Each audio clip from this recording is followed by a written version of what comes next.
এমন একটি রুম যেখানে আপনি যদি 7 দিন থাকতে পারেন তবে আপনাকে 40 কোটি টাকা দেওয়া হবে। হ্যাঁ, এমনই কিছু শর্ত দেওয়া হয় বেশ কিছু মানুষকে, যারা কিনা এই শর্তে রাজি হয়ে যায় এবং তারা মনে করে এটা খুবই সহজ একটি কাজ। কিন্তু সময়ের সাথে সাথে তাদের সাথে এমন কিছু ঘটে যায় যেগুলো তাদের চিন্তা ভাবনা পাল্টে দেয়। আর এমন একটি মুভি দেখবেন আজকের এই ভিডিওতে। মুভির শুরুতেই আমাদেরকে জানানো হয় ব্ল্যাকউড নামের একটি ওষুধ তৈরি কোম্পানি প্রতি বছর কিছু নতুন নতুন ওষুধ তৈরি করে এবং সেই ওষুধগুলো টেস্ট করার জন্য প্রতি বছর এই কোম্পানি হিউম্যান ট্রায়াল চালু করে। তারা প্রতি বছর কিছু নতুন মানুষকে তাদের ল্যাবে নিয়ে আসে এবং এই নতুন ওষুধগুলো তাদের শরীরে প্রয়োগ করে শুধুমাত্র গবেষণা করার জন্য। এখন এর বিনিময়ে তারা সেই মানুষগুলোকে বেশ কিছু টাকা দেয়। এখন মুভির শুরুতেই এই কোম্পানি তাদের নতুন ট্রায়াল করার জন্য বিভিন্ন জায়গায় প্রচার করতে শুরু করে দেয় এবং এই প্রচারে কাজ হয় একটি মেয়ে যার নাম ক্লে। সে এই ট্রায়ালে অংশগ্রহণ করার জন্য এই কোম্পানিতে চলে আসে। আসলে ক্লে নামের মেয়েটি বর্তমানে অনেক টাকার দরকার, আর এই কারণে সে ডিসাইড করে নেয় সে এই ট্রায়ালে অংশগ্রহণ করবে। প্রথমেই এই কোম্পানি ক্লেকে একটি থাকার ঘর দেয়। ক্লে সেখানে গেলে সঙ্গে সঙ্গে আরো একটি মেয়ে সেখানে চলে আসে যার নাম অ্যালিসন। আর অ্যালিসন নামের মেয়েটিও এই ট্রায়ালে অংশগ্রহণ করার জন্য এখানে এসছে, কিন্তু সে খুব বেশি কথা বলে। তাই ক্লেকে দেখে সে খুব আনন্দিত হয়ে যায়, কারণ সে বুঝতে পারে সে কথা বলার মতো একজনকে খুঁজে পেয়েছে। কিন্তু ক্লে তার কথা শুনে বিরক্ত হয়ে যায়। সে তাকে স্পষ্টভাবে বুঝিয়ে দেয় কাল রাত থেকে সে ঘুমোয়নি, তাই সে যেন চুপ থাকে এবং তাকে শান্তিতে থাকতে দেয়। কিন্তু ক্লে বেশি সময় বিশ্রাম করতে পারে না, কারণ এর মধ্যেই এখানে অ্যানাউন্সমেন্ট করা হয় তাদের প্রত্যেককে এক্সাম হলে যেতে হবে। ক্লে কথা মতো সেখানে চলে যায় এবং এখানে এসে সে দেখে তার মতোই অনেক মানুষ এখানে রয়েছে। একইভাবে সে প্রথমবার জানতে পারে এই ঘরে কোনো রকম নেটওয়ার্ক বা ওয়াইফাই নেই, অর্থাৎ এই রুমে ফোন ব্যবহার করা যাবে না। কিন্তু ক্লে তার মাকে একটি মেসেজ পাঠানোর চেষ্টা করে, কারণ তার মা খুব চিন্তায় রয়েছে এবং তাকে বারবার কল করার চেষ্টা করছিল। কিন্তু সমস্যা হলো এই মেসেজটা নেটওয়ার্কের সমস্যা থাকার কারণে যায় না। এখন এসবের মধ্যে একটি মহিলা ডাক্তার এখানে চলে আসে যার নাম বার্ক। আর এই মহিলাই এই পুরো ট্রায়ালের সুপারভাইজার। বার্ক তাদেরকে জানায় এই ট্রায়াল মোট 5 দিন চলবে এবং প্রথম দিন তাদেরকে 25 ml এর একটি ডোজ দেওয়া হবে এবং প্রতিদিন এই ডোজের পরিমাণ বাড়তে থাকবে এবং শেষ দিন গিয়ে সর্বোচ্চ ডোজটা তাদেরকে দেওয়া হবে। একইভাবে প্রতিদিন তাদের প্রতিটা আচরণ ভালোভাবে লক্ষ্য করা হবে এবং তারা এই ডোজের ফলে কেমন আচরণ করছে সবকিছু তারা লক্ষ্য করবে। এবং এই পরীক্ষা চলাকালীন তাদেরকে এই একই রুমে থাকতে হবে এবং যে শেষ পর্যন্ত থাকতে পারবে তাকে $20 মিলিয়ন দেওয়া হবে, যেটা কিনা অনেক বেশি।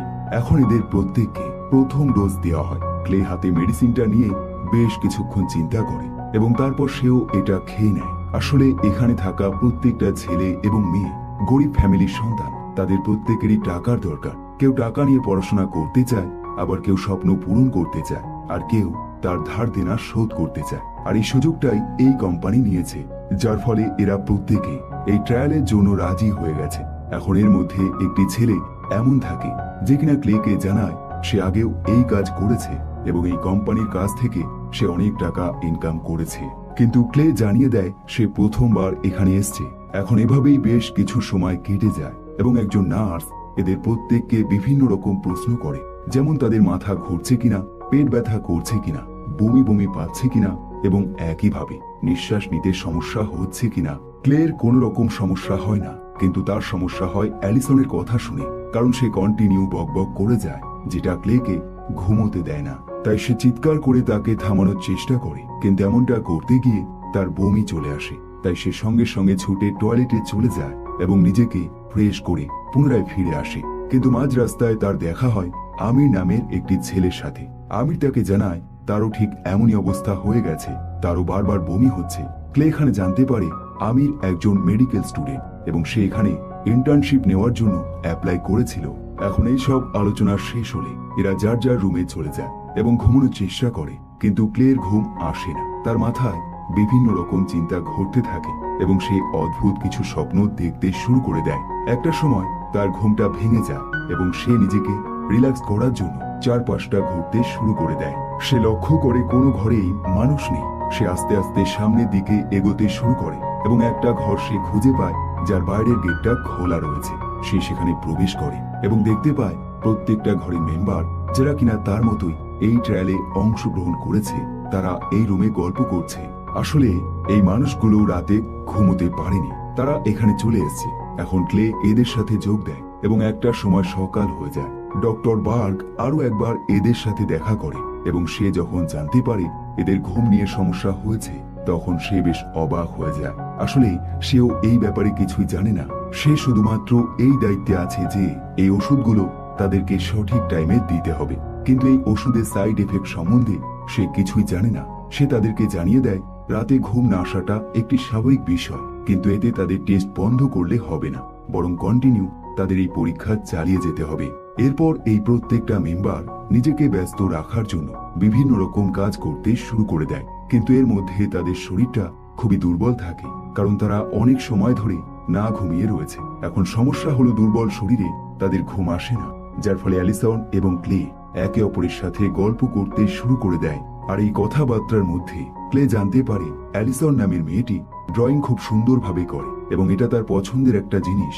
অ্যালিসন ক্লেকে তার করা বেশ কিছু ড্রয়িং দেখায়। অন্যদিকে ডক্টর বার তার হেড অফিসারের সাথে কথা বলে এবং তাকে জানায় তাদের এই ডোজ যেটা কিনা 25 মিলিগ্রাম দিয়ে তৈরি, যেটা দেবার পর প্রতিটা মেম্বারের মস্তিষ্কে সমস্যা দেখা দিয়েছে, এমনকি তাদের কেন্দ্রীয় স্নায়ুতন্ত্রে এই জিনিসটা অ্যাটাক করেছে। তাই ডক্টর বার্গ জানতে চায় এটা কি সত্যি 25 মিলিগ্রাম দিয়ে তৈরি, এবং যদি এটা বেশি হয় তবে তাদেরকে এর পরিমাণ কমাতে হবে। কিন্তু হেড অফিসার তাকে কড়া শব্দে জানিয়ে দেয় সে যেন তার দেওয়া কাজটুকু মন দিয়ে করে এবং এর বাইরে সে কোনো রকম চিন্তা ভাবনা না করে। ডক্টর বার্গের কাছে আর কোনো রাস্তা থাকে না, তাই সে হেড অফিসারের কথা মেনে নেয়। একই সময় অ্যালিসন এবং ক্লে সেই রুমের সামনে চলে যায় যেখানে বেশ কিছু ইঁদুর পরীক্ষা করার জন্য রাখা হয়েছে। অ্যালিসন এদেরকে বলে তাদের অবস্থাও ঠিক এই ইঁদুরের মতো, কারণ তাদের উপর বিভিন্ন রকম পরীক্ষা এবং এক্সপেরিমেন্ট করা হচ্ছে। এখন ক্লে তাকে জানায় যতই পরীক্ষা এবং এক্সপেরিমেন্ট করা হোক তবুও সে এখানেই থাকবে, কারণ তার বাড়িতে তার কোনো আদর যত্ন নেই এবং এখানে তাকে প্রতি সময় খেয়াল রাখা হচ্ছে, তাই সে এখানেই থাকতে চায়। কিন্তু এই দুটো মেয়ে এটা জানে না এই এক্সপেরিমেন্টে তাদের সাথে এরপর কি কি হতে চলেছে। পরের দিন ডক্টর বার্গ এদের প্রত্যেককে নতুন মেডিসিন দিয়ে দেয় এবং তার ডোজের পরিমাণও বাড়িয়ে দেয় এবং জানিয়ে দেয় তাদের প্যারামিটার এখন চেঞ্জ হয়ে গেছে, অর্থাৎ তাদেরকে এখন না ঘুমিয়ে থাকার চেষ্টা করতে হবে এবং যদি চোখে ঘুম এবং শরীরে ক্লান্তি চলে আসে তবে সঙ্গে সঙ্গে তাকে বা অন্য সহযোগী ডাক্তারদেরকে জানাতে হবে। এখন এই কথা মতোই এরা প্রত্যেকে দ্বিতীয় ডোজ নিয়ে নেয় এবং ক্লেয়ারকে একটি এমআরআই মেশিনের মধ্যে ঢুকিয়ে দেওয়া হয় তার সিটি স্ক্যান করার জন্য। কিন্তু স্ক্যান সম্পূর্ণ হবার আগেই বন্ধ করতে হয়, কারণ ক্লেয়ারের মাথায় অতীতের কিছু কথা ভেসে ওঠে, যখন তার মা তাকে এরকম অন্ধকার ঘরের মধ্যে আটকে রাখত এবং তার উপর টর্চার করত, যার ফলে ক্লেয়ারের মনটা খারাপ হয়ে যায়। এখন এই মন খারাপ দেখে অ্যালিসন তার মন ভালো করার চেষ্টা করে, আর এবার সে তার চেষ্টায় সফল হয়ে যায়। পরের দিন ডক্টর বার এদেরকে আবারও নতুন ডোজ দেয়, আর এবার ডোজের পরিমাণ আগের চাইতে আরো বেশি থাকে, যার ফলে বেশ কিছু মেম্বার এই ডোজ নেবার জন্য মানা করে দেয়। কিন্তু ডাক্তার এদেরকে স্পষ্টভাবে জানিয়ে দেয় যে এই ডোজ নিতে চাইবে না তাকে জোর করা হবে না, বরং সে চাইলে এই ট্রায়াল এখানেই বন্ধ করে চলে যেতে পারে, কিন্তু যে শেষ অবধি থাকবে তাকে এই কোম্পানি এক্সট্রা 30,000 ইউরো দেবে।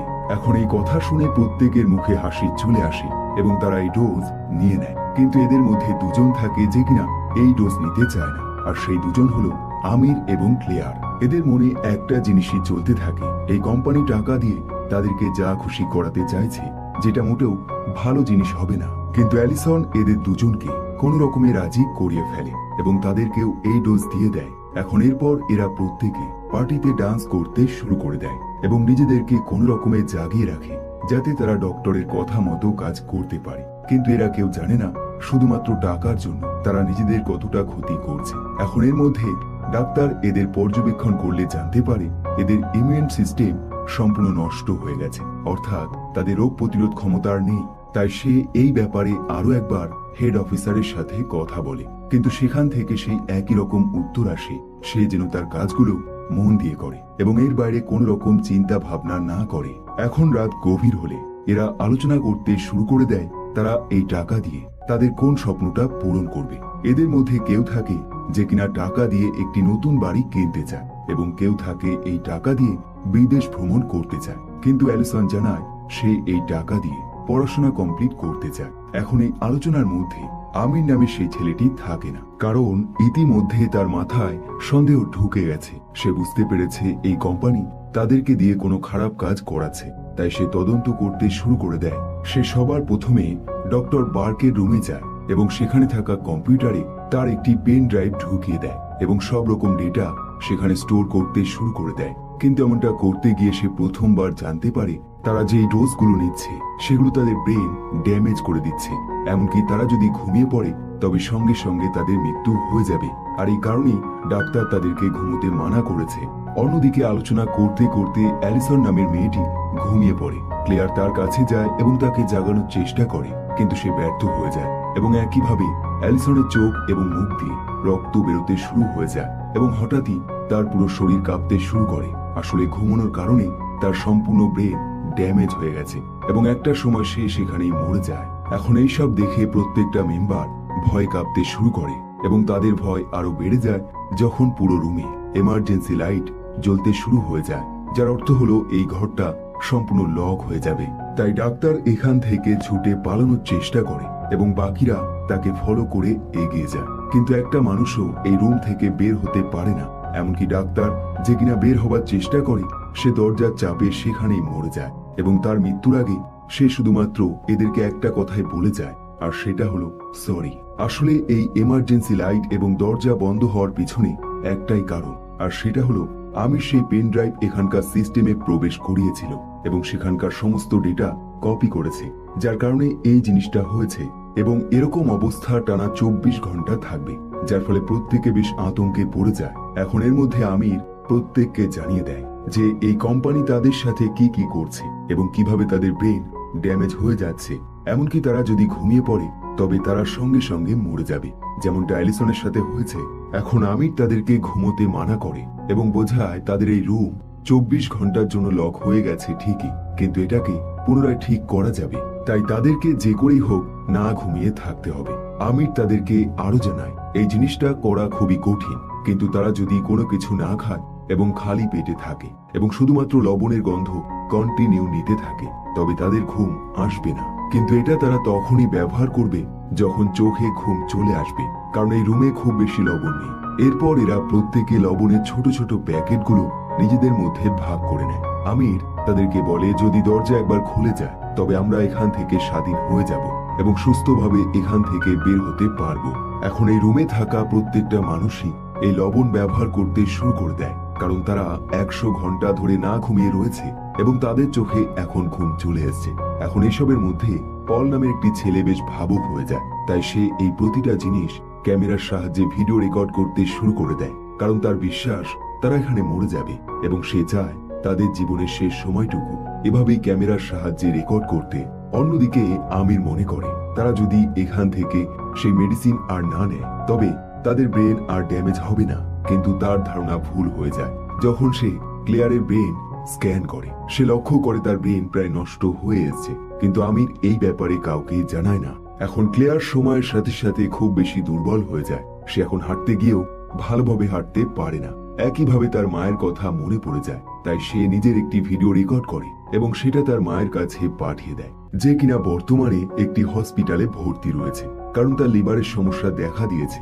একইভাবে বাকি মেম্বাররাও নিজেদেরকে কন্ট্রোল করতে পারে না, তাদের চোখে ঘুম চলে আসে, যার ফলে তারা নিজেরাই নিজেদের গালে চড় মারতে শুরু করে দেয়। এখন এর মধ্যে একটি ছেলে যার নাম রে, তার লবণ সম্পূর্ণ শেষ হয়ে যায়, তাই সে বাকিদের কাছ থেকে লবণ চাইতে শুরু করে দেয়, কিন্তু এখন অনেক সময় বাকি রয়েছে, যার কারণে কেউ তাকে লবণ দিতে চায় না। অন্যদিকে আমির অ্যালিসনের মৃতদেহটা বিভিন্ন রকম ভাবে পরীক্ষা করতে শুরু করে দেয়, কিন্তু এর মধ্যে সে লক্ষ্য করে পিছনে থাকা ডক্টর বার্কের মৃতদেহ পুনরায় জীবিত হয়ে গেছে। কিন্তু পরের মুহূর্তে সে দেখে ডক্টর বার্ক মৃত অবস্থায় পড়ে রয়েছে। সে বুঝতে পারে সে বিভিন্ন রকম ভ্রম দেখছে এবং তার মাথায় হ্যালুসিনেশন শুরু হয়ে গেছে। একই সময় ক্লেয়ার কন্টিনিউ তার মায়ের কথা চিন্তা করতে থাকে এবং সেই সব কথা মনে পড়ে যায় যখন তার মা নেশা করে তার উপর অত্যাচার করত। এখন এর মধ্যে মার্কাস নামের ছেলেটি তাকে চিন্তা করতে মানা করে এবং বোঝায় তাকে এখনো অনেক সময় না ঘুমিয়ে থাকতে হবে। এরপর মার্কাস যখন বাথরুমে যায় সে লক্ষ্য করে জলের কল থেকে জল পড়ছে ঠিকই, কিন্তু সেই জলের আওয়াজটা তার কানে কিছুটা সময় পর আসছে। একইভাবে সে সামনে থাকা কাচের মধ্যে আওয়াজ করে এবং সেই আওয়াজটাও তার কানে কিছু সময় পর আসে। তার বেশ অদ্ভুত লাগে, তাই সে সঙ্গে সঙ্গে বাথরুম থেকে বেরিয়ে বাকি রুমগুলোতে যেতে শুরু করে দেয় এবং সে লক্ষ্য করে এক্সাম হলে যেখানে প্রত্যেকটা মানুষ ছিল সেখানে কেউ নেই। একইভাবে সেই দরজার লকটাও অটোমেটিক ভাবে খুলে গেছে। সে সঙ্গে সঙ্গে সেই খোলা দরজার দিকে এগোতে শুরু করে এবং পরের মুহূর্তেই আমরা দেখি মার্কাস মাটিতে পড়ে রয়েছে এবং তার চোখ মুখে রক্তে ভরে গেছে। আসলে মার্কাস অনেক আগেই মরে গেছে, কারণ সে ঘুমিয়ে পড়েছিল এবং এই পর্যন্ত সে যা যা দেখেছে সবকিছুই তার মৃত্যুর আগে এক ধরনের ভ্রম ছিল। একইভাবে ক্লেয়ার বিভিন্ন রকম দুঃস্বপ্ন দেখতে শুরু করে দেয়। সে অনুভব করে অ্যালিসন যে কিনা মরে গেছে, সে আবারও জীবিত হয়ে গেছে। তাই সে নিজেকে এই ভ্রম থেকে দূরে রাখার জন্য কিচেন রুমে চলে যায় এবং সেখানে গিয়ে সে দেখে একটি মেয়ে নিজেকে জাগিয়ে রাখার জন্য নিজের হাতটা আগুনের মধ্যে ধরে রেখেছে। এখন এটা দেখে ক্লেয়ার ঠিক এমন কাজটাই করে, কারণ এখনো তাদেরকে 15 ঘন্টা অপেক্ষা করতে হবে এবং তারপর সেই দরজাটা খুলবে। এখন এরপর এই বেঁচে থাকা মানুষগুলো একসাথে মিলে একটি ম্যাপ তৈরি করে এবং ডিসাইড করে কোন দিকে দেওয়ালটা ভাঙলে তারা খুব সহজেই এখান থেকে বের হতে পারবে। কিন্তু আমির তাদেরকে বোঝায় এখানকার সিকিউরিটি ব্যবস্থা খুবই জটিল এবং শক্তিশালী, তাই তারা এই দেওয়াল ভাঙলে কোন রকম কাজ হবে না। কিন্তু একটি ছেলে তার এই কথা মানে না। সে সঙ্গে সঙ্গে হাতে একটি অস্ত্র নিয়ে নেয় এবং দেওয়াল ভাঙতে শুরু করে দেয় এবং একটা সময় সেই দেওয়ালে একটি ফুটো করে ফেলে। কিন্তু আমিরের কথা একদম সঠিক হয়ে যায়। সে লক্ষ্য করে বাইরের দেওয়ালের মতোই মোটা করে একটি মেটালের পাত বসানো রয়েছে, যেটা ফুটো করা প্রায় অসম্ভব। এখন এইসবের মধ্যে রে নামের ছেলেটির বেশ সন্দেহ হয়। সে বুঝতে পারে না এই সব তথ্য আমির কিভাবে জানে। সে মনে করে আমির নিশ্চয়ই এই কোম্পানির হয়ে কাজ করছে এবং সে একজন সিক্রেট এজেন্ট। এখন ক্লেয়ার আমিরের সাথে কথা বলার চেষ্টা করে এবং জানতে পারে আমিরের কারণে এই লকডাউন হয়েছে। সেই কম্পিউটার থেকে ডাটা কালেক্ট করার চেষ্টা করেছিল আর এই কারণে এখানকার সমস্ত দরজা বন্ধ হয়ে গেছে। আর এই সব কিছু জানিয়ে দেবার পর আমির ডিসাইড করে সে আর বেঁচে থাকবে না, কারণ সে অনেক বড় অপরাধ করে ফেলেছে আর এই কারণে সে ঘুমিয়ে পড়ার চেষ্টা করে। কিন্তু ক্লেয়ার তাকে বোঝায় এবং তাকে ঘুমোতে দেয় না। সে বলে তুমি একমাত্র যে কিনা এই সমস্যার সমাধান করতে পারবে, কারণ তুমি একজন মেডিকেল স্টুডেন্ট। এখন এই কথা শুনে আমিরের মাথায় একটি নতুন বুদ্ধি চলে আসে। সে তাদেরকে বলে এক ধরনের মেডিসিন রয়েছে যেগুলো কিনা সাধারণ মানুষের ব্রেন নষ্ট করে দেয়, কিন্তু যেহেতু আগের থেকেই তাদের ব্রেনে নষ্ট হয়ে যাওয়া মেডিসিন রয়েছে, তাই সেই মেডিসিন প্রয়োগ করলে সাইড এফেক্টের কারণে তাদের ব্রেনকে নষ্ট করবে না, বরং সেটা পুনরায় ঠিক করে দেবে।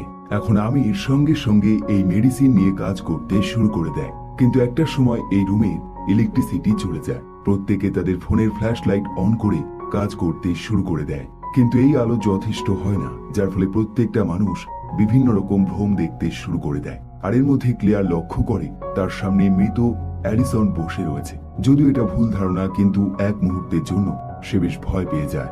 আর এভাবেই একটা সময় তারা সেই ইলেকট্রিসিটি বক্সটা খুঁজে পায়, যার সাহায্যে তারা পুনরায় রুমে ইলেকট্রিসিটি ফিরিয়ে নিয়ে আসে। কিন্তু এই ইলেকট্রিসিটি চলে যাওয়ার পিছনেও রে নামের ছেলেটি আমিরকেই দোষারোপ করে, তাই সে তাকে মারতে শুরু করে দেয়। কিন্তু ক্লেয়ার তাকে বোঝায় আমির তাদের খারাপ চায় না, বরং ভালো চায় এবং সে একটি মেডিসিন তৈরি করছে যার সাহায্যে আমরা ঘুমিয়ে যাওয়ার হাত থেকে বাঁচতে পারবো। এখন এই কথা রে নামের ছেলেটি বিশ্বাস করে নেয়, কিন্তু সে তাকে ছাড়ে না, বরং তাকে বেঁধে রাখে এবং জানায় এই মেডিসিন আমরা তৈরি করব এবং আমির শুধুমাত্র আমাদেরকে ইনস্ট্রাকশন দেবে। এখন কথা মতো প্রত্যেকে কাজ শুরু করে দেয়। আমিরের নির্দেশ মতো তারা একটি মেডিসিন তৈরি করে ফেলে, কিন্তু এইসবের মধ্যে রে এবং ভেনিসা নামের সেই মেয়েটি আমিরকে মোটেও বিশ্বাস করতে পারে না। তাই তারা প্ল্যান করে আমিরকে সেই ঘুমানোর ওষুধ দিয়ে দেবে যাতে সে মরে যায়। এখন তারা প্ল্যান মতো কাজ করতে শুরু করে দেয়, কিন্তু এই কাজ করতে করতে ভেনিসা নামের মেয়েটি একদম ক্লান্ত হয়ে যায় এবং তার চোখে ঘুম চলে আসে। আর এই ঘুম সে আর কন্ট্রোল করতে পারে না, যার ফলে তার মৃত্যু হয়ে যায়। আর এই হইচইয়ের মধ্যে সেই মেডিসিনটা হাত থেকে পড়ে যায়, যেটা তারা এতক্ষণ ধরে তৈরি করেছিল, যার ফলে তাদের সব রকম খাটনি ব্যর্থ হয়ে যায়। আর এইসবের মধ্যে ক্লেয়ারের চোখেও ঘুম চলে আসে এবং সে নিজেকে জাগিয়ে রাখার জন্য এই রুম থেকে বেরিয়ে যায় এবং বাইরের ঘড়ি দেখতে চলে যায়। কিন্তু সেখানে সে ঘড়ির নাম্বারের বদলে শুধুমাত্র গুড নাইট লেখাটা দেখতে পায়, যেটা কিনা আসলে তার একটি ভ্রম। এরপর সে পাশের পেন্টিং এর দিকে ভালোভাবে লক্ষ্য করে, কিন্তু কিছুক্ষণের মধ্যেই সেই পেন্টিং গায়েব হয়ে যায় এবং তার সামনে একটি দরজা চলে আসে আসলে এই সব কিছুই তার ভুল ধারণা, কিন্তু এই জিনিসটা সে বুঝতে পারে না।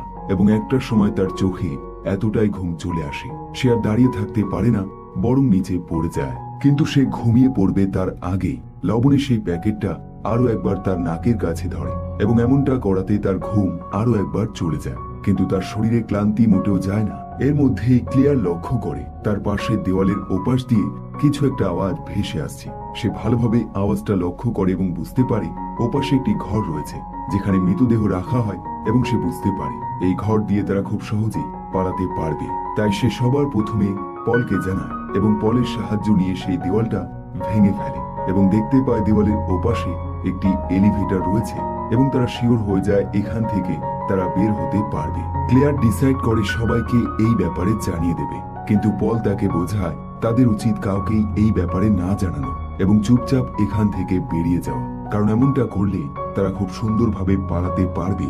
অন্যদিকে আমির আরো একবার ডক্টর বার্গকে তার কল্পনায় দেখতে পায় এবং সে লক্ষ্য করে ডক্টর বার্গ তাকে বোঝাচ্ছে সে যেন পাশে থাকা চাকুটা হাতে তুলে নেয় এবং নিজেকে স্বাধীন করে ফেলে। একই সময় রে নামের ছেলেটি ভেনেসার পকেট থেকে আমিরের একটি লেটার খুঁজে পায়, যেটা দেখে সে খুব রেগে যায়, কারণ আগের থেকেই আমিরের ওপর তার সন্দেহ ছিল এবং তার মধ্যে ভেনেসার পকেটে তার লেটার, যেটা কিনা তাকে আরো বেশি রাগিয়ে দেয়, কারণ সে ভেনেসাকে পছন্দ করত। এখন এই রাগ কন্ট্রোল করতে না পেরে সে আমিরের দিকে একটি ধারালো অস্ত্র নিয়ে এগিয়ে যায় এবং তাকে মেরে ফেলার চেষ্টা করে, কিন্তু আমির অনেক আগের থেকেই তার পাশে থাকা চাকুটা হাতে নিয়ে নেয়, যার ফলে সে নিজেকে মুক্ত করে ফেলে এবং উল্টো রেকেই মার্ডার করে ফেলে। এমনকি আমির এই অবধি থামে না, কারণ তার মাথায় সাইকো কিলারদের মতো চিন্তা ভাবনা চলতে থাকে, যার ফলে সে তার বাকি সহযোগীদের ওপর অ্যাটাক করতে শুরু করে দেয় এবং তার লক্ষ্য একটাই, তাদেরকে সে মেরে ফেলবে। আর এমনটা করার কারণ তার মাথায় ডাক্তার বার্কের কথাগুলো চলতে থাকে। যদিও ডাক্তার অনেক আগেই মরে গেছে, কিন্তু আমিরের মাথায় তার কথাগুলো চলতে থাকে। এখন এরা প্রত্যেকে পালাতে শুরু করে দেয় এবং একটা সময় পল নামের ছেলেটি সেই রুমে ঢুকে পড়ে যেখানে মৃতদেহদের পোড়ানো হয়, এবং ক্লিয়ার সেই রুমে চলে যায় যেখানে এমআরআই মেশিনটা রয়েছে। কিন্তু আমির সেই রুমে ঢুকে পড়ে এবং ক্লিয়ারকে চেপে ধরে, কিন্তু সে আঘাত করবে তার আগেই চাকুটা এমআরআই মেশিন তার দিকে টেনে নেয় এবং সেই মেশিনে লেগে থাকে। আর এই সুযোগে ক্লিয়ার এখান থেকে পালিয়ে যায়। অন্যদিকে পল সেই রুমে থাকা এলিভেটরটা অন করার চেষ্টা করে, কিন্তু সে যেটাকে এলিভেটর মনে করে সেটা আসলে একটি চুল্লি, যার মধ্যে মানুষকে পোড়ানো হয়। আর এই কারণে সে জীবিত অবস্থায় আগুনে পুড়তে শুরু করে এবং একটা সময় সে মরে যায়। অন্যদিকে ক্লিয়ার নিজের জীবন বাঁচানোর জন্য হাতে একটি অস্ত্র তুলে নেয় এবং দুজনই একে অপরের দিকে এগোতে শুরু করে দেয়, কিন্তু দুজনেই খুব ক্লান্ত থাকে, যার ফলে দুজনের চোখে ঘুম চলে আসে। আর ঠিক তখনই লকডাউনে 24টা ঘন্টা পার হয়ে যায়, যার ফলে দরজা অটোমেটিক ভাবে খুলে যায়, কিন্তু একই সাথে তাদের বিপদ বেড়ে যায়, কারণ সঙ্গে সঙ্গে সেই দরজা দিয়ে দুজন গার্ড ভিতরে প্রবেশ করে এবং আমিরকে গুলি করে মেরে ফেলে। এখন এই বন্দুকের আওয়াজ শুনে ক্লেয়ার সঙ্গে সঙ্গে লুকিয়ে যায়। সে বুঝতে পারে গার্ডগুলো মৃতদেহগুলোকে নিয়ে যাবে, তাই সে সঙ্গে সঙ্গে একটি মৃতদেহের ব্যাগের মধ্যে ঢুকে পড়ে এবং মরে যাবার অভিনয় করে। এখন ক্লিয়ারের প্ল্যান মতো সেই দুজন গার্ড প্রত্যেকটা মৃতদেহের সাথে তাকেও গাড়িতে করে এই রুম থেকে বাইরে নিয়ে যায়। আর এমন অবস্থায় ক্লিয়ার সেই ব্যাগ থেকে হঠাৎ করে বেরিয়ে আসে, যাকে দেখে গাড়ির ড্রাইভার ভয় পেয়ে যায় এবং গাড়ির ব্যালেন্স ডিসব্যালেন্স হয়ে যায় এবং একটা সময় গাড়িটা অ্যাক্সিডেন্ট হয়ে থেমে যায়। ক্লিয়ার এই সুযোগে গাড়ি থেকে বেরিয়ে পড়ে, কিন্তু তার শরীর এতটাই ক্লান্ত থাকে যার ফলে রোডের মধ্যে সে শুয়ে পড়ে। এরপর 4টে মাস কেটে যায় এবং আমাদেরকে দেখানো হয় ক্লিয়ার বর্তমানে একটি হসপিটালে ভর্তি রয়েছে এবং সে কোমায় রয়েছে। এরপর আমাদেরকে জানানো হয় ব্ল্যাকউড কোম্পানি সমস্ত রকম দোষারোপ ডাক্তারের উপর চাপিয়ে দিয়েছে এবং জানিয়ে দিয়েছে এইরকম এক্সপেরিমেন্টে তারা কখনোই করেনি এবং এই সবকিছুই ডাক্তার বার নিজের ইচ্ছে মতো করেছে।